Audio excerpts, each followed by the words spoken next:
Entonces vamos a dibujar una figura formada por un prisma y un semicilindro. Entonces dibujamos primero, por ejemplo aquí, hacemos la vertical.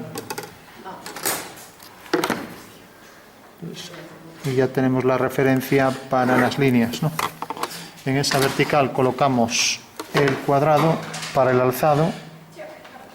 Tenemos aquí entonces los tres lados del cuadrado, y como tiene ahí de lado 24, cogemos aquí en la plantilla también en el extremo la circunferencia de 24, de diámetro 24. Habría que dibujar el eje.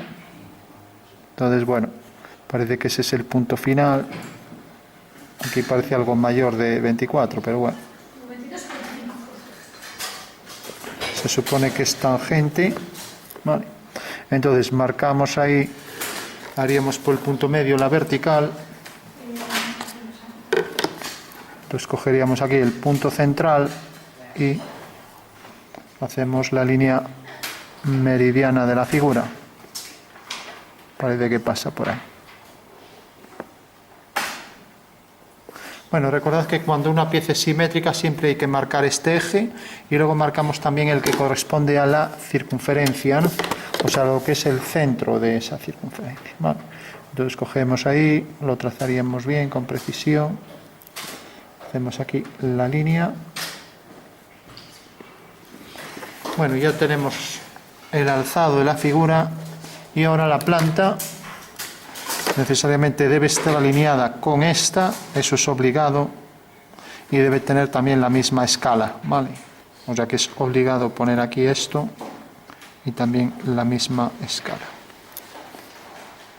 Bueno, pues ya tenemos ahí la planta de la figura, y como la figura es muy elemental, pues no vamos a hacer el perfil, porque con estas dos vistas ya es suficiente para entender la pieza, ¿vale?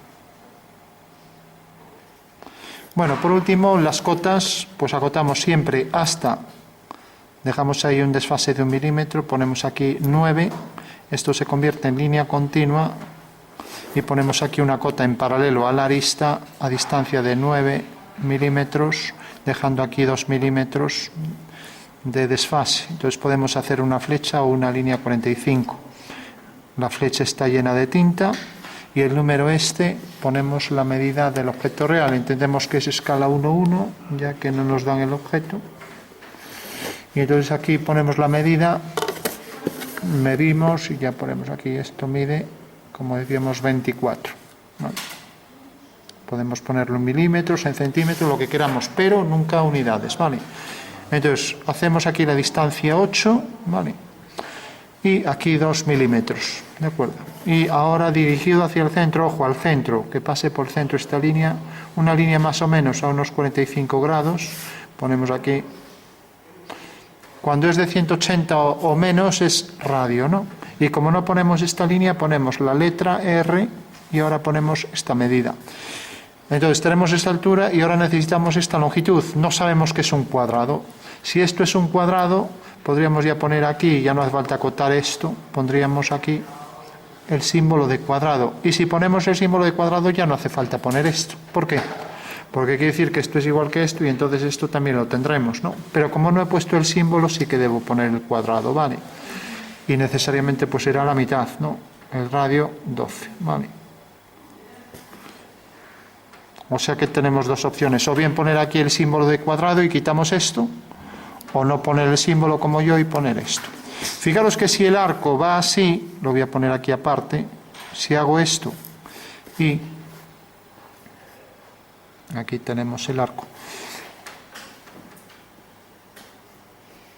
Si ahora coloco aquí esta línea hasta el centro, entonces ya no coloco la letra R, pongo directamente la medida, ¿vale?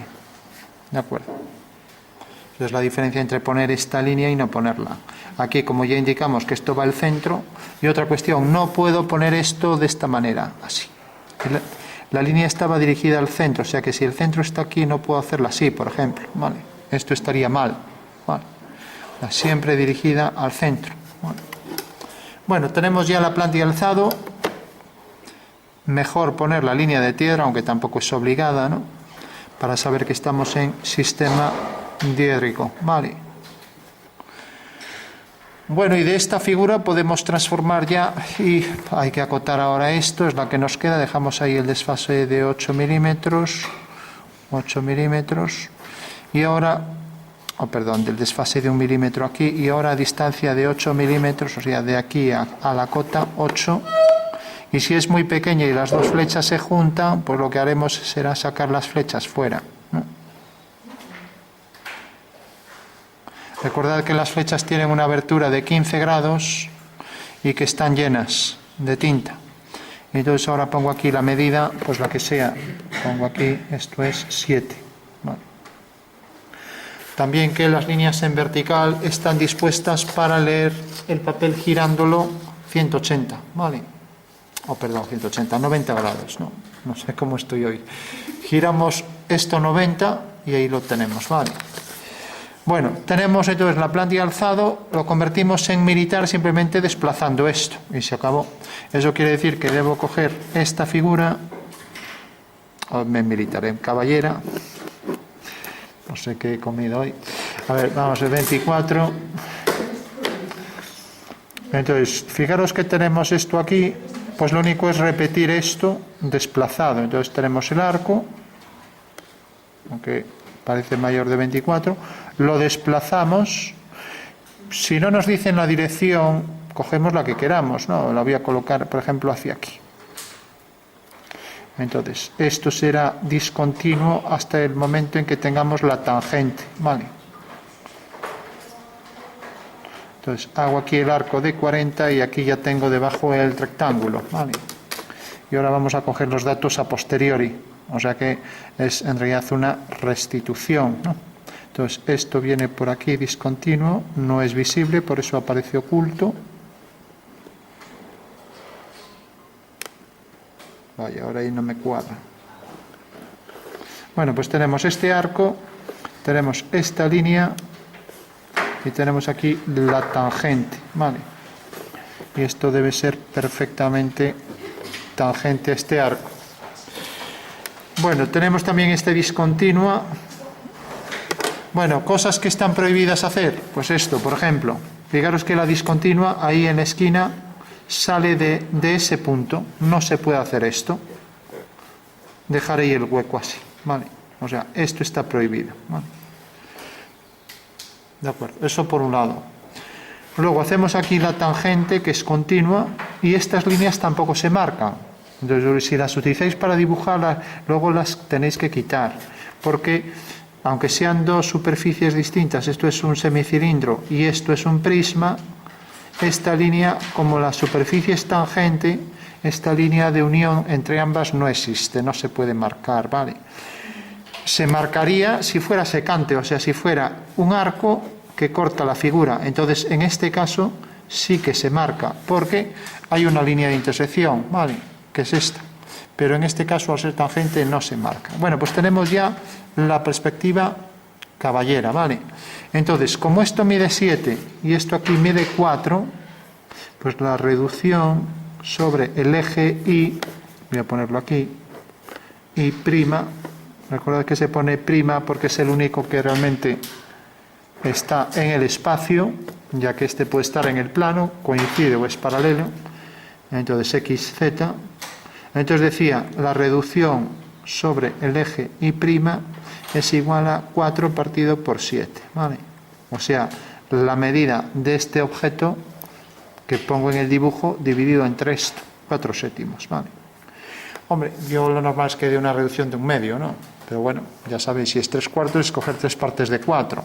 Si son 4 centímetros, pues habrá que coger 3 centímetros, por ejemplo, ¿vale? Bueno, tenemos la perspectiva caballera, ¿vale? Ahora hacemos la militar. Entonces partimos de este cuadrilátero que es 7 por 24, ¿no? Hacemos... Una cosa, en el dibujo la medida del ancho no se pone.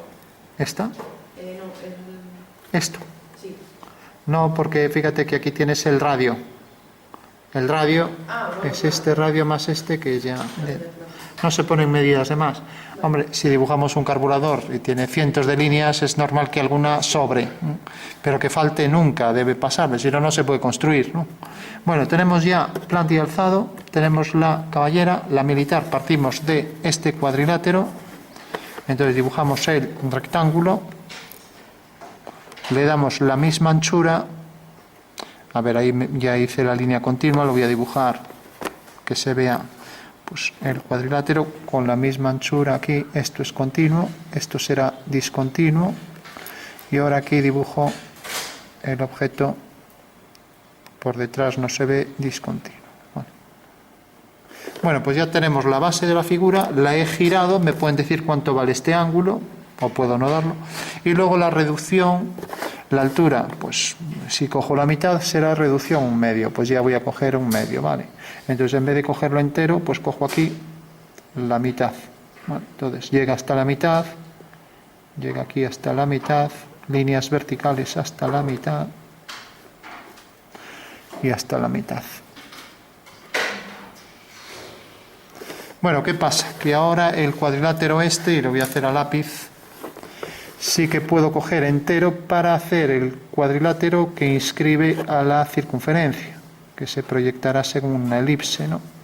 Entonces, y por eso conviene hacerlo entero, ya que aquí esta figura entera ya me da aquí otra vez.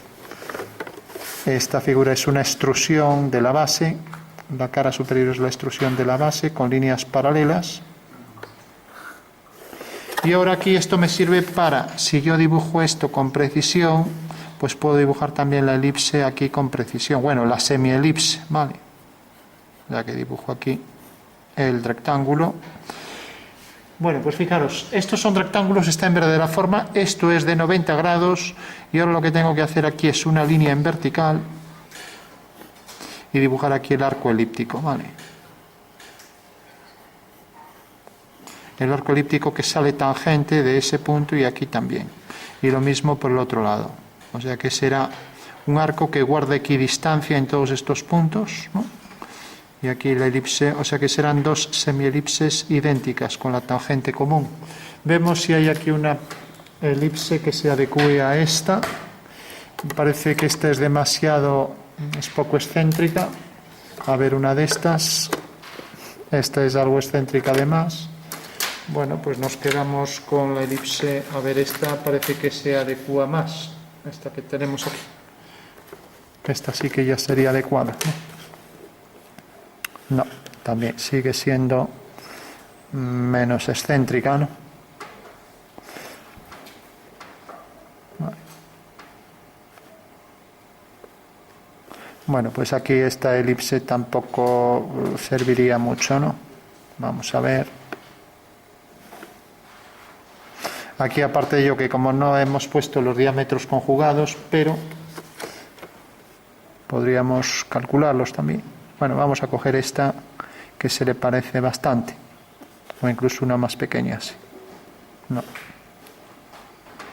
Bueno, pues fijaros que aquí la plantilla, si tuviéramos el eje conjugado con precisión sabríamos que es este eje de aquí, ¿no? Entonces marco ahí la posición de la elipse, viene por aquí y baja por aquí. Y lo mismo esta de atrás, viene por aquí y sale tangente de ahí, debe salir tangente de aquí. Y la tangente común. Bueno, ya tenemos entonces ahí la superficie militar con la reducción sobre el eje Z siempre 1/2. ¿Vale?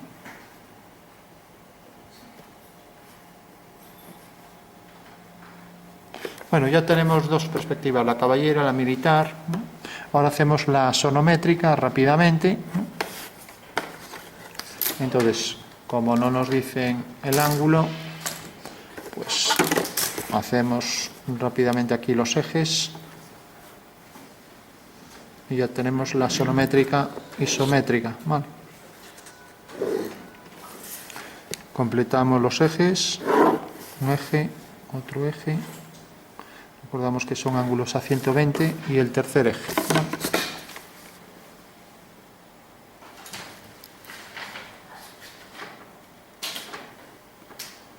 Bueno, por último, cogíamos el triángulo fundamental que podemos trazar con el compás. Voy a coger este punto y este punto. Hago el triángulo equilátero por ser isométrico.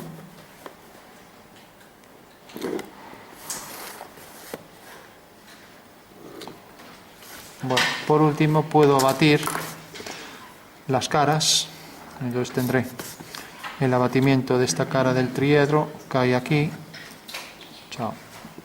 El abatimiento de este, pues cae aquí.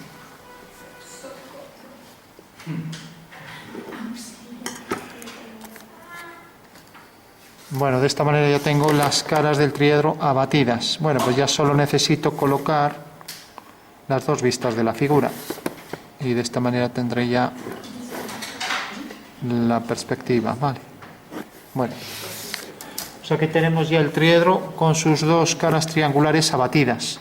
Entonces cojo esta vista, la voy a colocar, por ejemplo, si la coloco aquí, ya queda aquí cuadrada.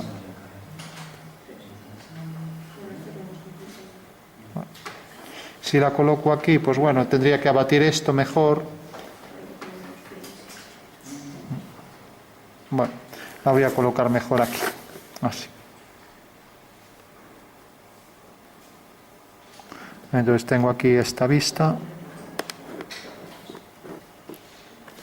Vale, pues ya solo tengo que, si quiero prolongar esta línea, y ahora aquí será una línea paralela al eje, proyecto estos dos puntos, siempre siguiendo la dirección del eje Z.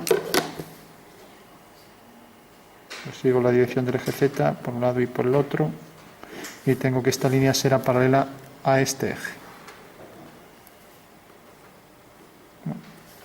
Bueno, pues ya tengo aquí la figura reducida, este cuadrilátero, este rectángulo reducido aquí, y ya solo tengo que colocar aquí la pieza en el alzado, ¿vale? La pieza en el alzado viene aquí, como hemos sido bastante imprecisos.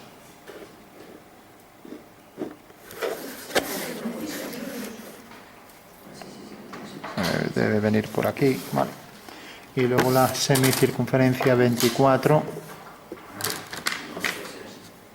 la tenemos aquí. Bueno, el inconveniente de hacerlo pequeño, que se va a cortar consigo mismo, y es una cosa que no se entiende mucho, ¿no? Vale, pero bueno, como el ejercicio es sencillo, pues tampoco es problema, ¿vale? Vamos a coger 23 porque el 24 nos quedaba grande. Bueno, pues tenemos ya la figura aquí en el alzado, aquí en la planta, y ahora lo único que tenemos es que representar esto aquí. Fijaros que corta en este punto, por lo tanto pasará por ese punto, ¿vale?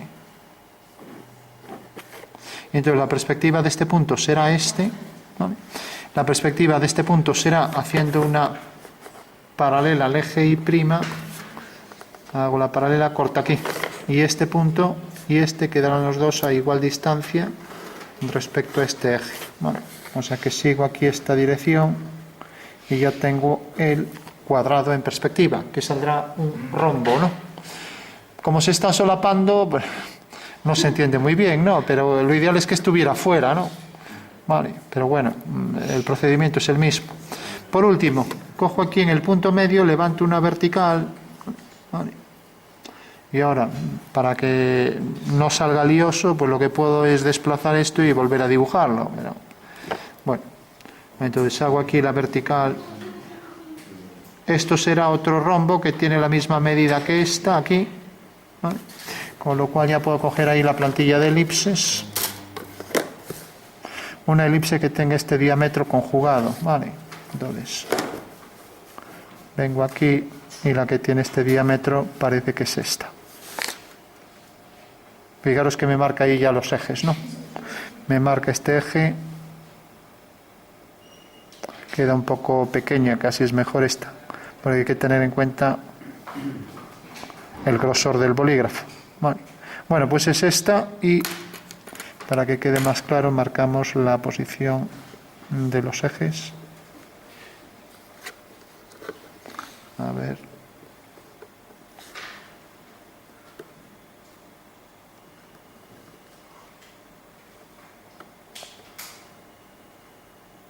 Pero es fundamental que quede muy claro dónde están todos los diámetros, ¿vale?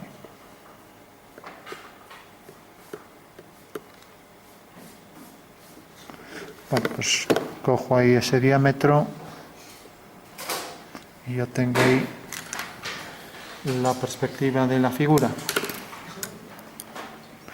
Bueno, queda por detrás, y aquí el eje mayor que coincidirá ortogonal a este eje, o sea que va a ser continua hasta este punto. Desde este punto es continua, sale tangente y llega continua hasta ese punto donde ya saldrá tangente a esta línea que viene por aquí.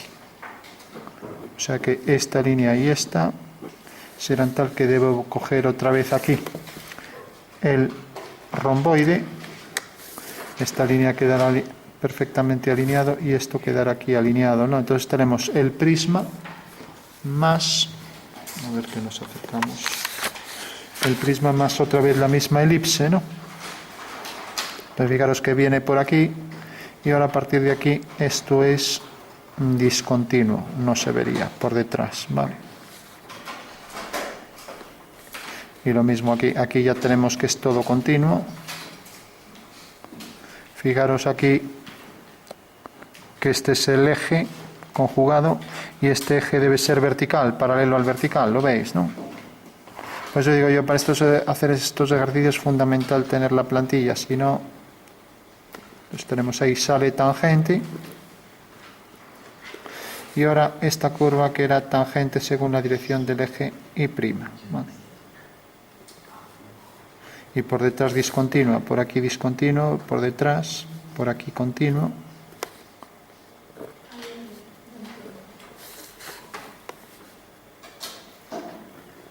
Continuo, continuo y aquí discontinuo. Bueno, y discontinuo por aquí. Bueno, pues esa será la sonometría. Y fijaros que si el dibujo está bien, que no está muy allá, pues esta tangente debe ser tangente a la figura también, ¿vale? Eso quiere decir que hemos sido muy imprecisos, ¿no? O sea que debería ser tangente, ¿vale? La cogimos algo más pequeña, en fin, vamos sumando fallos, pero siempre la figura en perspectiva es tal que tiene todos los elementos. Si esto viene según esta dirección, así, pues necesariamente aquí esto será también tangente a la figura y todos los elementos están alineados, ¿no? Por ejemplo, el centro de esa circunferencia está alineado aquí con el centro de la elipse, ¿no? Este eje que pasa por aquí corresponderá aquí al eje vertical, ¿no? Este eje que viene por aquí corresponderá aquí a este eje, ¿no? O sea que todos estos elementos deben estar en concordancia. Por eso aquí nos salió que, bueno, que ese sería un fallo gráfico, ¿no?, de construcción. Bueno, ya solo nos queda una y las sombras y los reflejos. Entonces hacemos rápidamente la perspectiva cónica y ya concluimos, ¿vale? Entonces la perspectiva cónica puede ser frontal u oblicua o de 3 puntos de fuga. Lógicamente la última ya no la hacemos. La frontal sería muy sencilla, sería esto, pero reduciendo. Vamos a hacer mejor la oblicua y ya para acabar. Entonces dibujamos, por ejemplo, aquí. Vamos a hacer aquí la planta. Dibujamos aquí una perpendicular, el punto de vista V. Dibujamos la planta de la figura, por ejemplo aquí. Y tenemos aquí ya la planta. Bueno, pues si hacemos la perspectiva de la planta, como sabemos, esta línea la prolongamos, corta aquí, esta ya la tenemos, y esta la prolongamos, corta aquí. Bueno. Hacíamos paralelas a estas dos líneas, tenemos aquí una fuga, tenemos ahora haciendo una paralela aquí, tenemos otra fuga, ¿vale? Y bueno, esas dos líneas las subíamos al horizonte mediante ortogonales. Este es el horizonte y esta es la línea de tierra y este es el plano de cuadro. Por lo tanto ya tenemos el cuadrilátero, o sea que al subir estos 3 puntos, que son las 3 trazas mediante ortogonales a la línea de tierra siempre, de repente estas dos van a esta fuga y luego esta va hacia aquella fuga y esta también, con lo cual ya tenemos aquí el cuadrilátero en perspectiva, ¿os acordáis, no? levantábamos verticales, aquí también, y ahí detrás también. Y por último cogíamos la medida real, que era igual que esta medida la colocábamos aquí,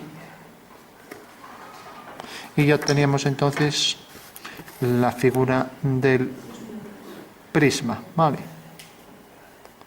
Para concluir ahora la caja que va a albergar al semicilindro, pues la altura debe ser la mitad de esto. Entonces cogemos la mitad de esto y lo colocamos aquí. Ahí está en verdadera medida. Eso quiere decir que dentro de esa mitad tendremos que fugar. Levantamos una vertical, fugamos y vertical. Y ahora haciendo aquí las dos diagonales tenemos el punto medio por el que bajamos una vertical y ahí entrará la elipse tangente, ¿vale? Bueno, pues esa sería ya la perspectiva. Si hacemos detrás lo mismo, pues también donde corte aquí hacemos el cuadrilátero de atrás y en este cuadrilátero que hay aquí lo mismo, hacemos las diagonales. Tenemos aquí el punto medio y por tanto el arco tangente por detrás viene así. Y si tenemos los dos arcos tangentes, están unidos también mediante una tangente común hacia la fuga.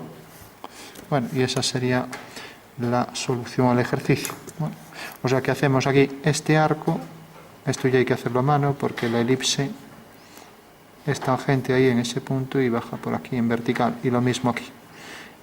Desde la tangencia baja continua hasta este punto.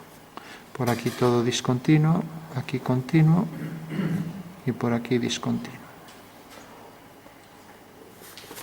Detrás también discontinuo y discontinuo y aquí continuo.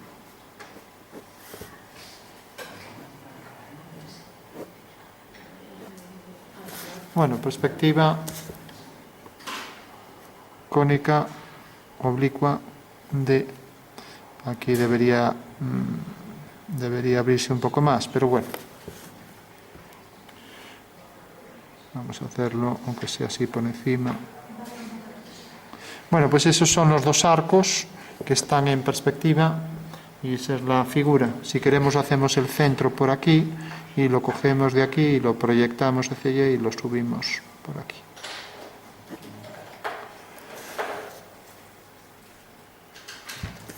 Bueno, por último decía que calculáramos las sombras.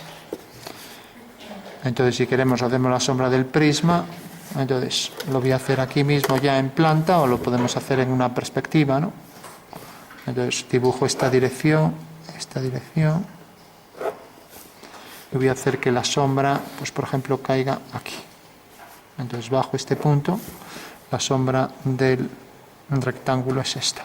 De este rectángulo es esta. Y por tanto ya tengo la sombra de este rectángulo más este, ¿no? Y el centro, pues haciendo esta dirección, cae aquí, o sea que cae aquí en el punto medio necesariamente, y ahora haciendo también esa misma dirección, pues cae aquí. Por lo tanto, dentro de este cuadrilátero entra el arco tangente y viene por aquí también tangente ese arco elíptico, ¿no? O sea que la sombra de esta figura aquí es esta. Y de la elipse de atrás es igual a tangente, con lo cual esa sería la sombra de la figura. Imaginando que la luz esté aquí, ¿vale? Bueno, pues esa sería una sombra en planta, o sea que esta sería la forma ya con sombras, ¿no? Entonces cogemos ahí, o sea que quedaría en sombra pues, todo esto, ¿no?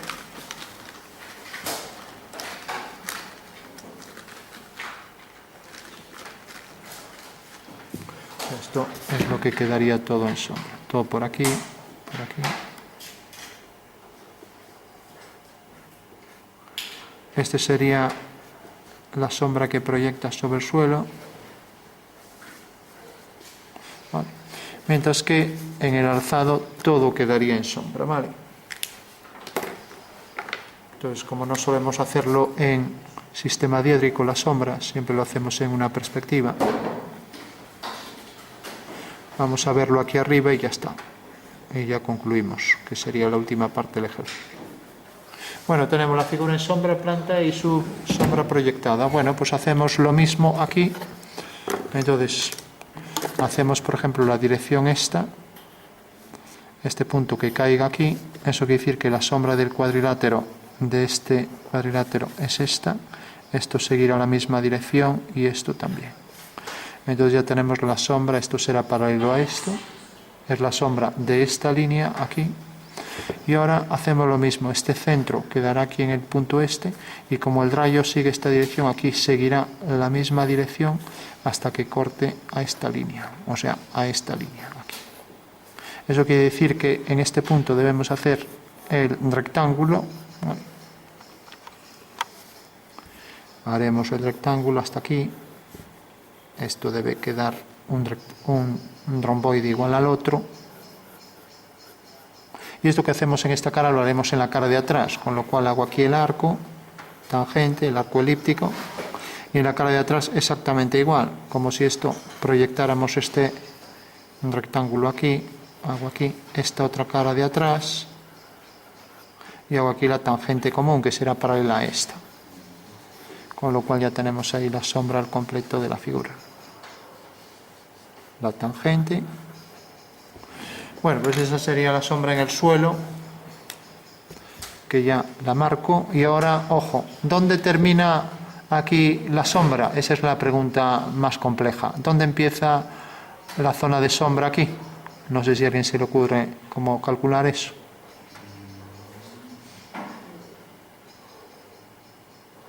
Parece una pregunta de algo complicadísimo. Esto casi parece imposible de calcular, ¿no? O sea, sabemos que aquí la luz da, pero no sabemos en qué momento deja de dar luz. Bueno, pues esto es muy sencillo, simplemente. A ver, marcamos esta línea, marcamos esta, ahora viene el arco por aquí, aquí la tangente, ¿no? Bueno, pues fijaros, este punto de tangencia, donde esta línea es tangente, seguimos la dirección del rayo, ¿vale? La dirección del rayo, y cuando corte aquí arriba, hasta ahí llega la sombra, ¿vale? Porque en realidad ahí es donde por detrás marca la sombra, pues aquí igual, ¿no? Entonces ya sabemos que la zona de sombra de la figura pues será,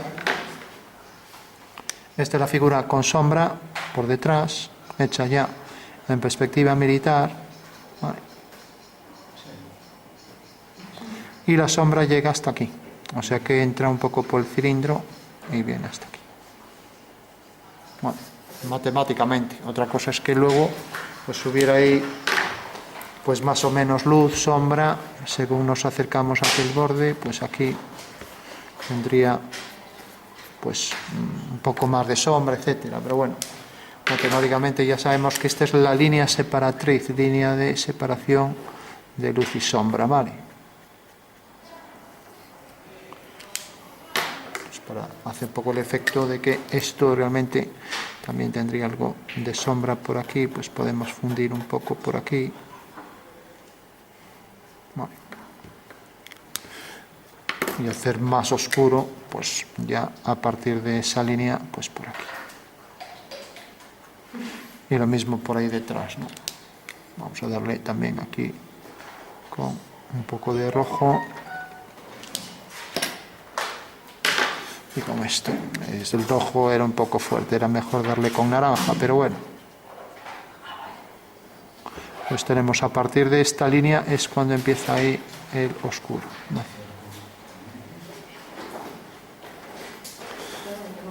Bueno, pues esa sería la sombra del objeto. Y recordad, ahí lo único difícil es eso. ¿Dónde empieza ahí la zona de sombra? Pues donde aquí es tangente. Hacemos esa línea y ya marcamos ahí. Vale. Bueno, pues esto sería todo. Como veis, tenemos planta, alzado, acotación, sombras. Faltarían los reflejos, ¿no? Perspectiva caballera, perspectiva militar, axonométrica y perspectiva cónica. Vale. El rayo de luz sale de donde empieza el prisma, ¿no? El rayo de luz sigue esta dirección. Y su dirección por el suelo es esta. O sea que tenemos esta dirección y por el suelo esta. La intersección de ambos da la sombra de este punto. O sea, la sombra del punto A. El el rayo de luz viene por aquí, su proyección sobre el suelo es esta, por lo tanto esto es A sub S. ¿Vale? Pero el punto A es justo digamos, el vértice superior del cilindro. Exacto, donde empieza el cilindro. Aquí empieza el arco elíptico correspondiente ya al cilindro. Vale.